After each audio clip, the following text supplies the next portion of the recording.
Welcome back to the Care Collective podcast, the show where we support the people who spend so much of their lives supporting everyone else. Whether you're caring for a parent, a spouse, a child, a friend, or a patient, this is a space to help you feel seen, understood, and a little less alone. I'm your host, Mikayla, and today we're talking about something every caregiver experiences, but not enough people prepare us for: the emotional journey of becoming a caregiver. Joining me today is Yasmin Shah, a longtime advocate for caregivers and healthy aging. She has spent a lot of her career working in the caregiving and vibrant aging space, serving on multiple nonprofit boards while also navigating her own caregiving journey with both of her parents. After helping care for them through multiple diseases, dementia, hospice, end of life decisions, she turned those experiences into practical resources for other families through her book, Caregiving for Seniors, and the nonprofit VillageCore. In this conversation, we talk about the moment you realize you become a caregiver, why guilt is one of the biggest challenges caregivers face, and how to approach difficult conversations about driving, dementia, and end of life wishes, and why practicing self compassion may be one of the most important skills you can build. If you've ever questioned whether you're doing enough or felt overwhelmed by the responsibility of caring for someone you love, I think you'll find a lot of comfort in today's conversation. So let's get into it. Hi, my name is Yasmin Shah, and I have been in the caregiving space and vibrant aging space for over 20 years now. Volunteered on 7 nonprofit boards, all in the space of either vibrant aging or compassionate caregiving. And at the same time, I also took care of my own parents. They were back in Pakistan, then I immigrated them to US. They lived with me, then they lived in assisted living. Then my father passed, and then my mom was on hospice at my home. So this space of caregiving and being compassionate for both people that are in that journey together is something that is very near and dear to my heart. It impacts the caregiver just as much as it does the senior that they are taking care of. Yeah, anything I can do to spread the word about how important it is to take care of yourself as you are taking care of someone else. Because if you don't put your mask on first, you can't help someone else. So I'm really excited to talk to you about caregiving, and let's go. Absolutely. One quick question. Really quick. Well, thank you so much for sharing more about your story. And I feel like I say this all the time that I think so many people, even if they work in this industry professionally, it's always driven by some kind of personal story that ties them to it.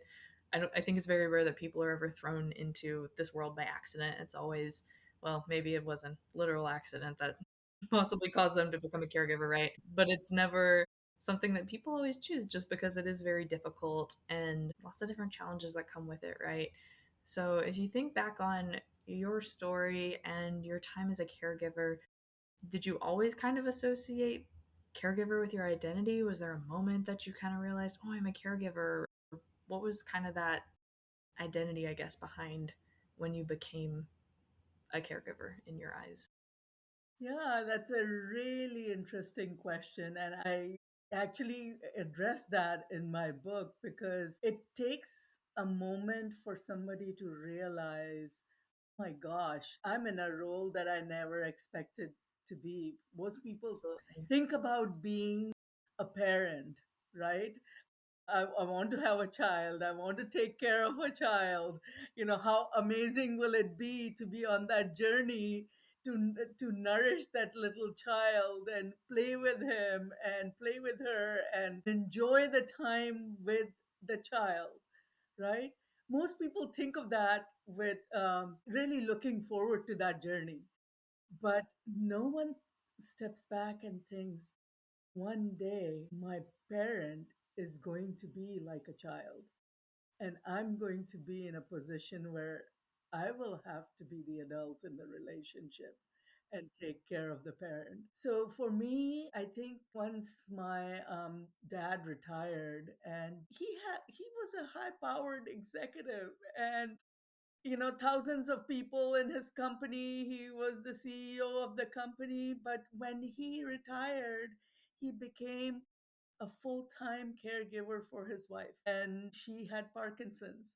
And then, for him, as he aged, he had a lot of ailments too. So, but really, he was more of a caregiver for her than she was for him. And that was working, right? He doted over my mom like I've never seen anyone else do. And it's really precious. And I'm privileged to have had parents that loved each other Mm, as much as they did. But I never thought he would go before her. mm, And I never thought he would be so frail that I would have to jump in and help both of yeah. them, right? Because you never think your parents are going to need you until one day you get a call Mm, and voila, they need you. At that time, I think I don't know how I don't know the stats of how many people actually yeah. jump in, pause their lives, and start helping their parents. I mean, I think that it's a spectrum, right? Yes, some people do very little, some people do a lot, some people just Some people do pause it their from afar. professional career and go on that journey altogether. For me, I didn't have that luxury. I had a full time job. I was running actually a business at that time, had a young son, a marriage, and I was living here in United States. They were oceans apart, and yet looking back at that time, I became their caregiver. I became their advocate. I took care of a lot of their needs. I worried about them, right? I think you become a caregiver when you start worrying about your parents and your grandparents, right? When they are constantly on your mind and thinking, did they eat today? Did they talk Hmm. to the doctor? Did they have their medicine? I need to jump in and do this. I think Right. no matter how near or far you are physically, at that moment, you become their caregiver. Yeah, no, I think that's a beautiful way to put it. It's in some ways it's describing what you're talking about when you flip from the role of parent and child and suddenly you're the one taking care of them. And I'm not a parent myself yet, but from hearing my parents talking, I know you are constantly thinking about your child and you're worried about those exact same things for them, right? Like, Yeah. are they okay if you send your kid off to college or like what's going on in their life, And so I think that's what makes it kind of difficult sometimes to wrap your mind around is flipping that role and all of a sudden now you have to be the one to take care of your parents and in your case still taking care of a child, I assume, as well through this process. But I'd be curious to know, as you're talking about your parents and doting on each other, loving each other, were you ever able to witness some of the emotions, the hard emotions they went through as things changed over time? Or was that something like we don't talk about it, we don't want to talk about the difficult feelings going on? And what was that like for you to kind of, whether they shared or didn't share, have to navigate all of that? Yeah. I they they really didn't want to immigrate to this country. They were settled in Pakistan. The only reason they came here, immigrated here, is they couldn't, because they couldn't get a visit visa. So they, I mean, I was a US citizen and Yeah. I needed them to spend time with my son, and they couldn't come on a visit visa. So they ended up immigrating or Yeah. coming here on a green card. But when they came, it became more of a conscious, it became part of my life, right? I could Mm, see their struggles, I could see their emotions. Before, when they were back in Pakistan, it was a kind of a black box, right? I mean, I would call, I would talk to them over the phone on a regular basis, but you can't really feel the depths of their emotions, of what they're going through when they're not in front of you. And they did a really good job while they were, not with me, hiding how tough things were. So I think one of the moments I remember so clearly, Michaela, is my mom and dad used to say constantly, okay, well, I think it's time we go back. I think it's time we go back.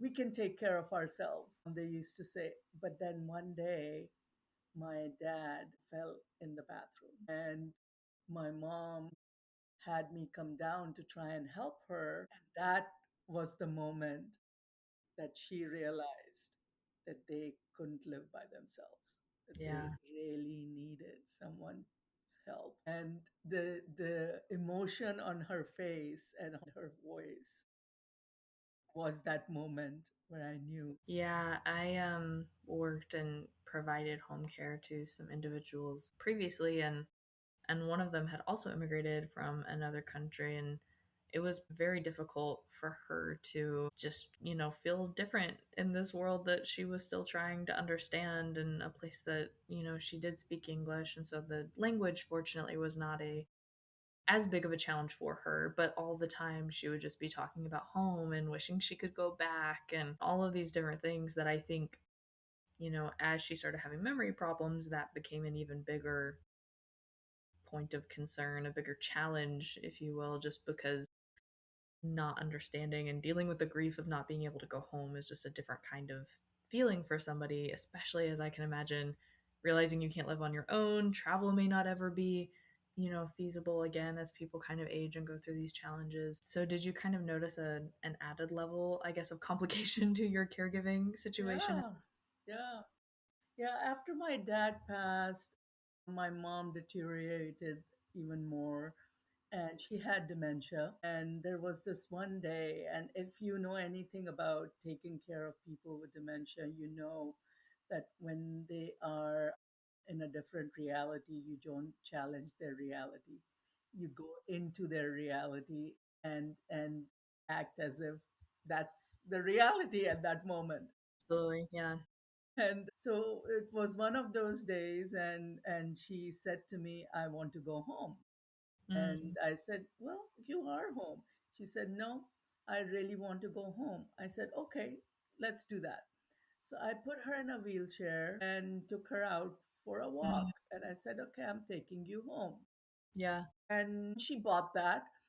And we were walking down the street, and I started to take a left turn, and I was going to try and bring her back. And she said, no, home's not this way. I'm home straight ahead. And so we played along for a while. And then I got her talking. She used to love to travel. Mm, And she'd been to all kinds of places, including safari in Kenya. yeah. And so I turned her around eventually, brought her back. And as we were entering our home, I could see her mind saying, she's tricking me. She's not taking me home. Opened the door, and luckily, there was this giraffe that she's bought for me from that safari in Kenya. And I put that in her hands, and I said, tell me about this.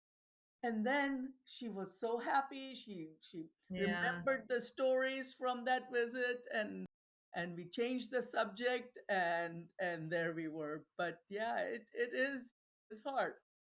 Yeah, and I think to your point, like there's sometimes the tangible things, the physical things, if it's a smell, maybe making a favorite recipe, like sometimes you almost have to redirect their senses to something else. Oh, I can see the giraffe, so I'm gonna talk about that, right? So I think it's those kind of things that can help more than anything else, paired with that sense of, okay, we just have to go into their world. Today's not Tuesday, but now it is. Like whatever it is that you have to come up with. Because I've been in very similar situations to that before, where constantly asking, "Oh, I want to go home. This isn't home," and I'm like, "Well, can I take you back to the place that I picked you up from? Is that okay?" "Oh yeah, that works." "Okay, great. Like that's where we need you to go. So as long as I can get you there safely." That's the goal in these situations, right? Is safety more than anything else. Something I like to kind of ask people a lot about their caregiving experience as well is, what kind of a role did self-care play in your caregiving journey? And if the answer is that you were terrible at it, that is totally fine too. So in that sense, what is something you wish you had done looking back, or what were moments that kind of helped you keep your sanity throughout the crazy times that you had to go through? Yeah. I think the moments that kept my sanity was my little son. And, you know, the normalcy that he brought to my life was helpful. However, self-care is something I didn't do. And more so than that, self-compassion is not what I was good at. Because when you're going through this journey, you expect perfection in every aspect of your life. And as a human being, you can't be perfect as a caregiver to your parents, a parent to your child, a professional at work, a wife, somebody that's running a household, cooking, and taking care of your health. Well, you know what's going to give first is taking care of your health. What's going to give second is you keep thinking, there were so many times I beat myself up. Oh my gosh, I needed to have done this. Oh my Yeah. gosh, I needed to have done that. And as part of that, it was like sleep. Even though you reduce the time you sleep, there's never enough hours in the day. And even when you sleep, it's not a peaceful restful sleep because there's too much in your mind, there's Right. too much to do. So I think looking back at it, and the guilt, oh my god, if Yes. if you could address one thing as a caregiver, it would be take guilt out of the equation and replace it with compassion. If you can do that, everything else will fall into place because you'll be peaceful. And I wish I'd done that. Yeah, I think that's something that, hindsight is 2020. Like people say. And I think that guilt really plays a huge role in lots of different facets of life and in different areas. And I think I even think about the stat. I feel like a lot of people quote back that, they were looking at, I think this was particularly looking at spouses taking care of another spouse with dementia, that the caregiver is going to be more likely to die before the person with dementia, despite the fact of not having something that's detriment to their health, right? And I think that just shows how much that guilt, how much all of these different emotions can really distress your body and your brain and cause. I've heard countless stories of caregivers that come out with chronic diseases or something after, an experience like this, because it really does just take a toll on your body. And so I love that your focus is on how can we show more self-compassion and how can we, be care for ourselves as much as we're caring for this individual, right? So what do you think self-compassion can look like for a caregiver? What would be some examples of how to do that in practice? I want to address that question, but before that, I want to tell you this story because this is an extreme example of what were just talking about. So I want to tell you a story of this person who was on the first nonprofit board in the space of vibrant aging. And I got involved in this is where when I had a hair salon, I owned and operated hair salons for a while. It's a logical transition from being tech exec, by the way. I mean, hey, I have my cosmetology license too, so there's just another random thing we have in common, I guess. I did that while I was in high school, so I Right. see so many connections You between, support my logical yes, transition. yes, I follow. I follow. So I had two of my customers came up to me and said, "We've heard of this concept called a village where seniors help each other stay in their own homes with support of their neighbors." And so I fell in love with these two ladies. I fell in love with the concept. I helped them launch the nonprofit because they came to me saying, we need some business Mm, savvy. And I served on their board when I was too young to be a member for mm. 7 years. And I learned a lot about caregiving and vibrant aging and all of that through that experience. But what I want to tell you is there was this person, she was my by far favorite person. She was the most vibrant person. She was the membership chair. And when she entered the room lit up. She was a drama and music teacher. She made up. And, my son and I wrote a book and it had a poem in it, and she put that to music. So the reason I'm telling you is she was amazing. Yeah. I want to describe her. Yeah. 15-year anniversary of that nonprofit, I attended. Um, they invited me to come and speak.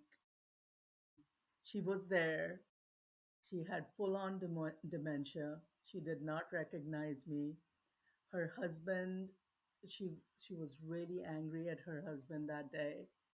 And I had known both of them for 15 years. To this day, I regret not going up to him and having a conversation and giving a hug and telling him how much I appreciate him and her, because just a few months later after that, um, um, she was in memory care and he was in that same facility in independent living. Yeah.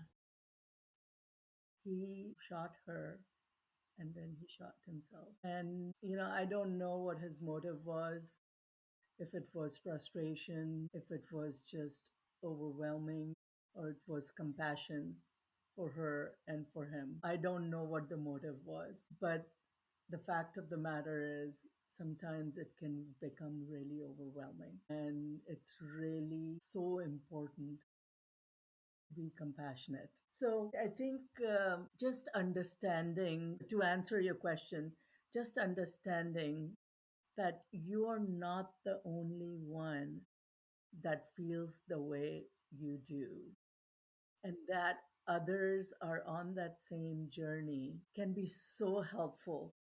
And that really, I think, if there were people around me, and I've seen that with others too, as with volunteering in this space, Yeah. it's the same, that people who are not on that caregiving journey may not get how difficult of a situation you're in. But if you can talk to someone, if you can read some stories that puts things in perspective, to say this is hard. One of the hardest conversations I had with my dad was, you can't drive anymore, dad. And his response was, you're taking away my manlyhood. And it broke my heart.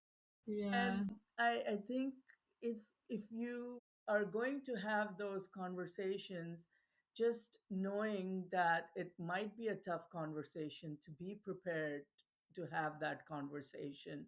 What are some of the dialogues? What are some of the stories that have worked for others to convince their parent or grandparent to not drive anymore? That is And a really, great question in and of itself, honestly. I'm sorry. I said that is a great question in and of itself of how you have that conversation. Conversation. Right, right. So I think just giving yourself grace and saying, talking to some others who have been on that journey would go a long way.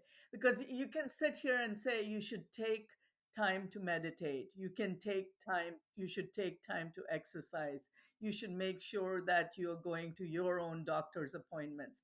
Yes, all of that is good. You can do all of that. But if you don't give yourself grace and say, this is normal, it is normal for you to feel at some point that my mom or dad is better off being with God than being with me. And it's okay to feel that way. And when you feel that way, don't beat yourself up for feeling that way, because most people do. Is how bad of a child I am that I'm hoping that my parent dies, right? It's coming out of compassion for them, and it's coming out of compassion for yourself. So if you have feelings like that, don't beat yourself up, because others do as well. It can be hard. It is very difficult, and thank you for sharing all these stories and talking about this too. I know it makes me think about time in my life where I was with someone who trusted me enough to share some of the feelings they were going through, and so I felt I was completely inadequate and did not know anything about what questions should you ask if somebody's really struggling. Like, what are you supposed to do? How do we talk about suicide? Like, how do we have these conversations? And pretty much everything just says to be as direct as possible when you're asking people these questions, right? And be open about your own feelings, about their feelings. Like, you really just need to be open. And I think what I even take from that and apply it to these caregiving situations, like you're saying, thinking about compassion is just be open and explore your feelings. And even back to the car situation, like you think it's just about the license, right? You find out that it's tied to a lot more feelings for your dad. And Yeah. it's not as simple as taking away the license, right? But you don't find that out until you're both open and honest. Okay, well, dad, I'm worried that you're going to hurt yourself or somebody else when you're driving. That stresses me out and gives me anxiety. So, it takes give and take on both sides of the conversation to really help somebody identify what they're struggling with and then come up with a solution for that in whatever shape or form that looks like. Because I think for whatever reason, mental health or feelings is the topic we talk the least about, right? But it drives everything. Every part of our lives is driven by emotions and the feelings that we have. Yeah, and talking about difficult conversations, sometimes talking about death is a very difficult conversation. I Yes. mean, my dad was in hospice for like 3, 4 days, and we knew he was going. We had the entire family, close knit family, grandkids and kids and son-in-laws, everyone come over. His best friend flew in from out of town, but yet it was never, the words weren't really spoken. Right. And even having that conversation about you, what happens if you want to be resuscitated? Right. Do you want to be intubated? Even asking about funeral plans, like that's a Yes, conversation. asking about funeral plans. Do you want your body to be donated to science or cremated or burial? I mean, those conversations can be really tough. The thing is, that the earlier you have those conversations and put those aside, it's a peace of mind for yourself and for them, because especially for not wanting to be intubated and resuscitated, and all of those require specific forms to be signed off by physicians. I mean, in California and some states, assisted suicide is a thing that you can do. So those tough conversations about death, um, we are so reluctant to talk about death, aren't we? It is, Yes. it's something we all have to go through, but that is one topic we don't want to Yes. talk about. And I've got some great friends in the industry that are trying to educate people on this. So it's been really interesting to kind of learn from them. And in particular, they're often have worked in palliative care or hospice care and different things. So they're very well versed. We have these conversations every day and nobody talks about them soon enough, right?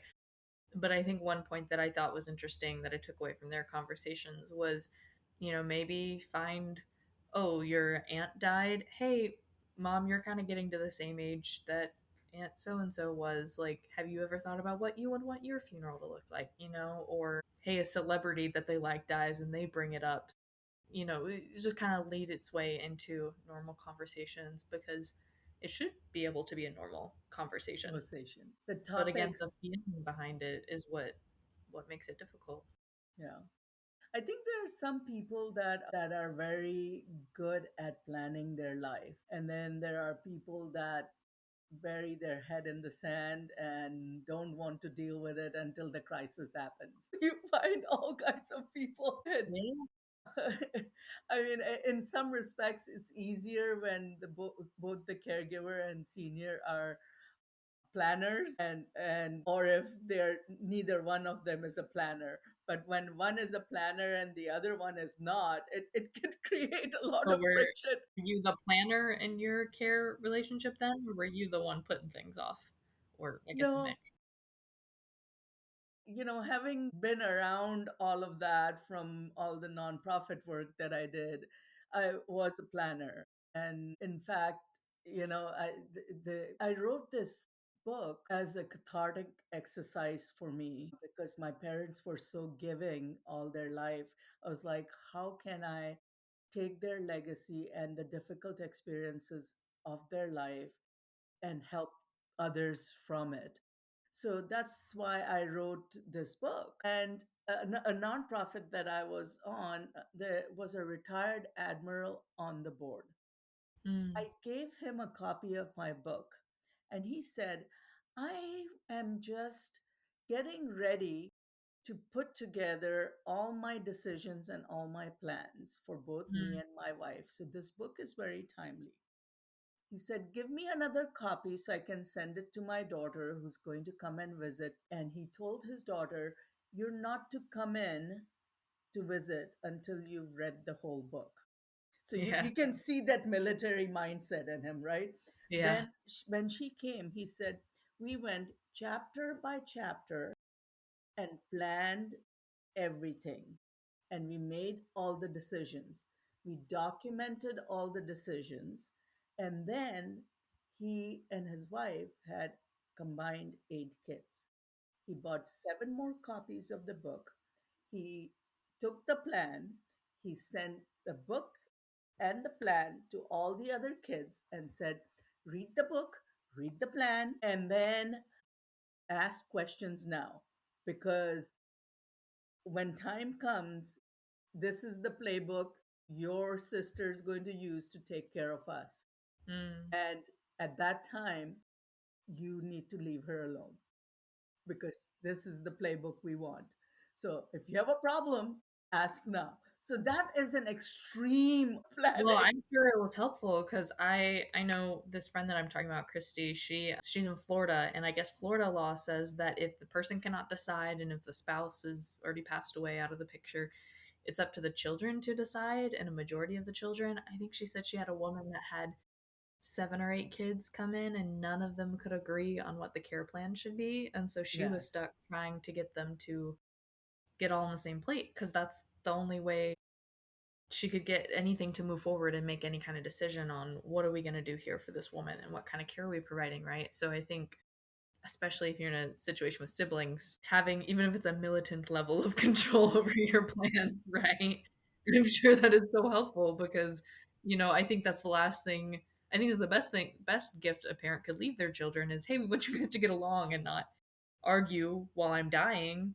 When I'm gone, I can't be there to patch up your relationship. So hey, let's get this sorted now, and there will be no questions, no arguments.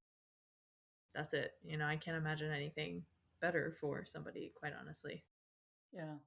I mean, I've heard of so many stories over the years where the siblings just stop talking to each other because even it's not even like about the will and who gets what. It's Sure. that all starts when the parent gets ill and the decisions have to be made on who's going to do the care oversight, who's going to add what to the Mhm. financial, or who's going to show up for the doctor's appointment, who's going to show up for Well, Thanksgiving. I mean, whatever the case may be, there are so many siblings that break up and stop talking to each other when the situations like this come up.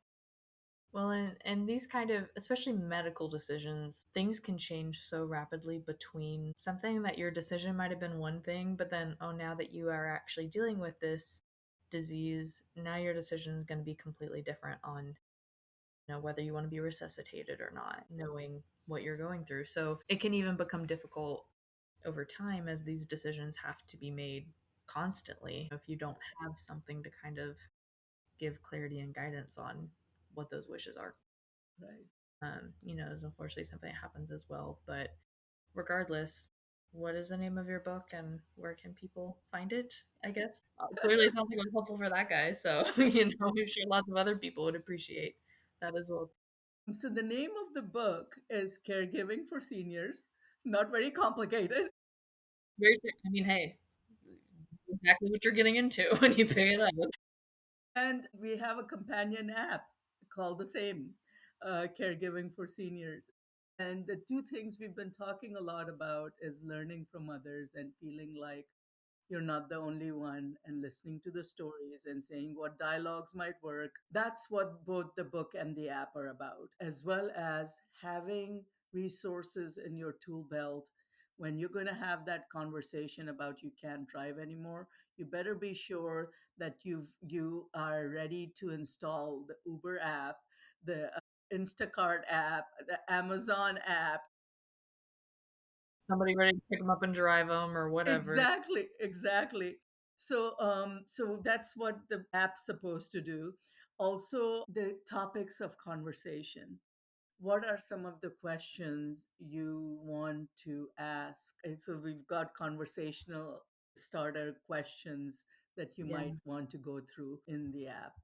Yeah, it's a labor of love. It's something a complete give back, and any proceeds from the book go directly towards funding our vibrant aging programs with VillageCore. And our flagship program is what I'm really excited about. And the reason I'm bringing that up is AI. If people hear the word AI, and some people Mixed think it's feelings. it's it's demons work, and some people think it's the best thing that was ever invented. Most Right. people are kind of in the middle. We've been doing intergenerational AI workshops, and we've had ages 16 to 87 go through it. And one of the things that I have done for myself is I've created this tool for myself that I was going through something that was a little unique health wise. When you go see a physician, they deal with that situation episodically. Right. But you want to be able to understand, if you put all these different variant episodes together, is there a trend? Is there something underlying? And how do you consolidate all your information into Mm, a nice looking document that has your history, but also then helps you think through what could be the underlying threads? And I created that for myself using AI. And mm, the reason I bring that up is, if I had this tool when I was going through it with my parents, because one of the most hair pulling things you can go through, especially with a disease like Parkinson's, is it has so many different symptoms. And it's like playing whack a mole, right? You address absolutely. one and something else comes up, and then you address that and something else comes up. And so, and in this country especially, you go to a specialist for this and a specialist for that and a specialist for this, and no one's kind of looking at it from a holistic picture to say, okay, are you taking meds that really conflict with each other? Yeah. So that, I I just talked to a geriatric pharmacist last week, I think it was, and yeah, she was telling me she had a patient before, and she does not talk to the patients. Basically, she reviews the med lists of the doctors and tries to find these kind of situations. She had a patient that had 46 medications they were yeah, taking, and insane. saying it's so common now that rather than looking at is this a side effect of a medication you're taking, we're so quick to say, oh, nope, it's this disease, give them another medicine. Then you get this really long list and you have no idea what is going on with this person unless you sit down and you track symptoms. How long has this been happening? This was after we started this new medication. And when you're taking 46 medicines, that's a lot of data to keep up with to be able to, like you said, present holistically to a doctor, to somebody that has, the know how to navigate that for you. Right, That's a lot to right. synthesize. Yeah. And this tool And I'm not the only one. I've several people I've talked to. In fact, another person Sure. who is helping someone battle cancer, late stage Mm, cancer, and she has other ailments and all of that. So he put all of this information in one tool with an AI, and it's helping them navigate the care journey yeah. and giving them the right questions to ask when they go see specialists. So those type of tools are now available that weren't there before. I think that while you are in the midst of caregiving journey, if you are not leveraging those tools, you are missing out on making your life easier. And talking about tools and exciting new things, my vision for future of caregiving, especially for family caregivers, is they don't have to be involved with household chores. They just have, there will be a time where the family caregivers are there just for emotional support and having good times with their with their loved ones. Because I saw this concept at a consumer electronics show in January, and there was this service robot that was the companion for the senior who helped her do the laundry, put the laundry away, helped her in cooking, pulled up recipes, ordered stuff on Amazon and other places for her. And then the coolest part was, I mean, med reminders and all of that is pretty easy with those. The coolest part was she's sitting here reading something, and he shows up with two dumbbells in his hands, says, "How about we exercise some now?" Mhm. So I think the future of caregiving, I'm hopeful. Some people are afraid of tech. I'm an electrical engineer, have been in technology space Yeah. for 4 decades, and I've seen people be scared of emails and internet and all kinds of stuff. And we get over it, and we figure out how to put guardrails and keep using technology and enhancing our lives. So, I'm sure as a humanity and a society, we'll figure out how to best use AI. That being said, I'm not saying there aren't evil people doing evil things with technology. Right. Well, like you said, there's still bad things that happen on the internet, that happen Internet, on yeah, these things, right? and robbers still show up at your home without Right. technology, right? So Right. We're just giving it's good people and bad people more people, tools is all that we're doing. So do more things, Like I don't even want to imagine the things that are probably going on in the cybersecurity world right now, technology for police officers. I'm sure there's lots of things happening in right, that world, right, as well too. So, right. But but like you said, it's just a yeah, tool and it's there to utilize. And so opportunities to learn about it and make your life easier are always a good thing, right? Especially for caregivers that don't have time. So yeah. Because I think for my mom and dad, and I think for most seniors, in fact, I shouldn't just say it about my mom and dad, because for every senior that is lonely, the biggest gift that you can give to them is not the grocery that they need delivered to their home. It's the gift of time sitting with them and having a conversation. absolutely. And you, as a caregiver these days and in the past, you haven't had the time because you've got to take care of all the needs. And Absolutely. with technology, I'm hoping that most of that will be taken care of, and then you can actually have the human connection, which is what people are looking for.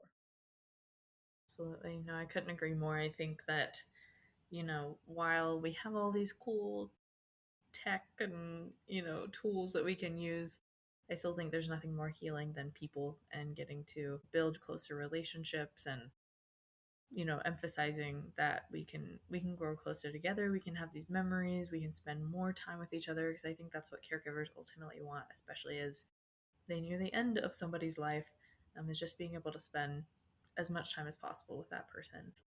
I mean, I think to wrap it up, the compassion piece is how I'd like to wrap it up, because Of course. sometimes being compassionate to someone, because sometimes the senior can become pretty abusive, Mm, and especially in those situations, you know, taking care of yourself and putting good boundaries so that you are taking care of needs, but you are protecting your emotions, your health, your finances. Everything is so important as a caregiver, because most, I think, seniors can be very grateful and kind and appreciative of what they're getting, but not all. well, and I know sometimes that can be out of their control to a certain extent too, if you're talking about behavioral issues, Yes, right? So I think, yeah, yeah, like you said, having those guardrails in place, it's kind of necessary, right. once you reach a certain point in your caregiving Yeah, experience. yeah. Compassionate caregiving. That's where we end. Yes, absolutely. Well, thank you so much for sharing all of this today. Absolutely loved the opportunity to talk to you and hear more about your story. If anybody wanted to follow along with your work or learn more about this, where would be a good place for them to see that? VillageCore.org. Go sign up. Sign up for a class, learn how to use AI for compassionate caregiving. Download the app, get the book. If you have Kindle, you can get it for free. I mean, it's a resource. So I just wish you all the very best for your caregiving journey. And before you beat yourself up again about what you're not doing, remember me saying, be compassionate to yourself. Yes, of course. No, I think that is the best advice to give any caregiver, and to even have self-compassion on your self-compassion journey, and know that it won't be an overnight process that you learn these things, right? It'll be a Exactly. lifetime of learning to be nice to yourself, right? Well, thank you again so much for sharing all of this. Yasmin shared so many powerful reminders that guilt doesn't have to define your caregiving journey, that difficult conversations become easier when we have them earlier, and that asking for help or using technology does not make you a less devoted caregiver. It gives you more time for what matters most, being present with the people you love. If you enjoyed today's episode, be sure to subscribe so you never miss future conversations with experts, caregivers, and professionals who are helping us navigate this journey together. And if you know someone who could use this encouragement today, I'd love it if you could share this episode with them. Sometimes hearing you're not alone at just the right moment can make a world of a difference. As always, thank you so much for listening, and remember that you deserve care too. I'll see you in the next episode.